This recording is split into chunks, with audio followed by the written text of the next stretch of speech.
আসসালামু আলাইকুম, সবাই কেমন আছেন? আশা করি সবাই আলহামদুলিল্লাহ ভালো আছেন।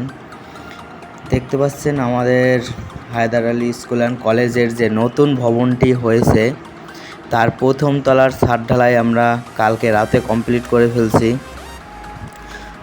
দেখতে পাচ্ছেন এখন ফুল ছাদ ঢালাই শেষ হয়ে গেছে। চারপাশে বাদ দেওয়াও কমপ্লিট, কিউরিং করার জন্য তৈরি আছে।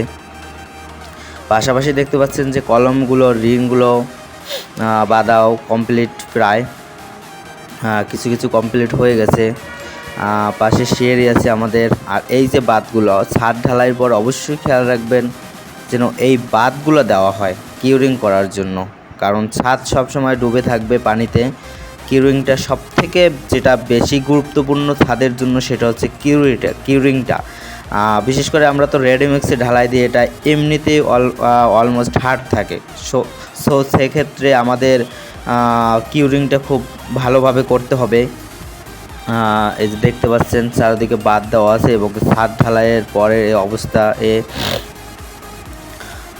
চারিদিকে ঢালাইয়ের ফিনিশিংটা দেখতে পাচ্ছেন, খুবই সুন্দর একটা ফিনিশিং আসছে ছাদের এইগুলো। এবং আর একটা বিষয় হচ্ছে সেটা হচ্ছে গিয়ে আমরা যে ছাদের যে বাঁধটা দিব সেটা অবশ্যই খেয়াল রাখতে হবে যেন চারদিক থেকে ঠিক থাকে, যেন কোনো অবস্থায় ভেঙে না যায়। বাদ দেওয়া কমপ্লিট, ফিনিশিংও কমপ্লিট আমাদের।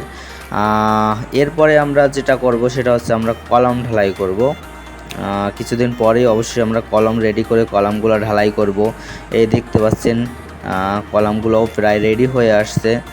আর আপনি অবশ্যই জানেন কলাম ঢালাই আমরা অর্ধেক দিব স্টিল শাটার দিয়ে। ঢালাই করার জন্য অবশ্যই এভাবে হুক রাখতে হবে স্টিল শাটার ধরে রাখার জন্য টান বলগুলো। তারপর দেখতে পাচ্ছেন এই হচ্ছে বাঁধগুলো, এগুলো সম্পূর্ণটা ছাদের চারদিক থেকে বাদ দেওয়া হয়েছে। তারপরে আমরা অবশ্যই কিছুক্ষণের মধ্যেই আমরা পানি দেওয়ার ব্যবস্থা করব। এই যে দেখতে পাচ্ছেন কলাম, তার সম্পূর্ণটা